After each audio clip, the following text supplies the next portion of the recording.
just before I became a minister, when I was still in the private sector like most of you,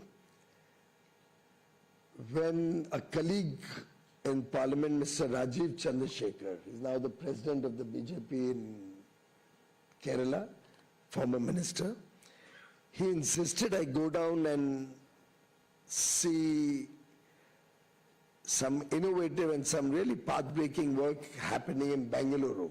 So I went to Cisco, then I went to Narayan Hridale, Dr. Devi Shetty.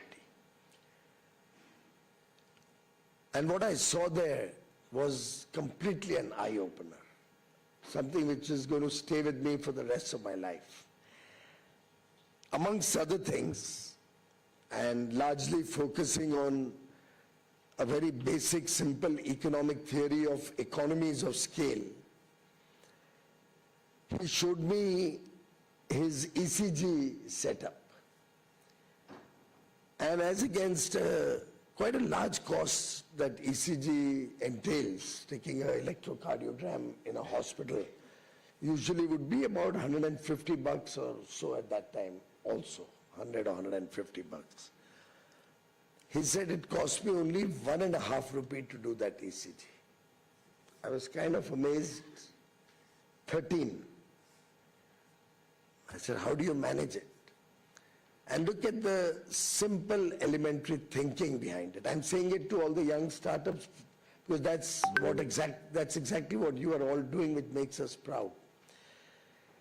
He said usually in a hospital the ECG machine works 6 to 8 hours a day. Very slow and steady, patients coming in, all the instruments put in, one ECG taken, takes a long period of time, goes away, then the next guy comes. In a day they do maybe X number of ECGs, and the shift ends, the day ends, the hospital is shut, or that ECG department is shut for the next day. In his hospital, he said it runs 24 hours. All equipment, wherever possible, run 24 hours. At that time, ECG used to be on a butter paper. He said, I don't use butter paper. I use the back of a plain paper because the butter paper is really just not required. It's for whatever joy it's being used for so long. I don't use that, I just use the back. And he says there's an advantage. The butter paper result gets spoiled after some time. This remains for a long period of time. So his paper cost came down to really zero. He's reusing paper. The productivity was high. There were other elements. I think he was also keeping 6 patients lined up, and they were just going like a factory machine, one after the other, and doing so many more ECGs in a day, cutting down on labor costs, cutting down on technician costs, cutting down on capital equipment depreciation costs, whatever. And that's exactly the sense one gets from the INDovation program of Pfizer. Though I don't know, will it hurt Pfizer's profits in any way? They will invest in companies. No, it's on a lighter note. Please don't report it in the media. It's the need of the hour.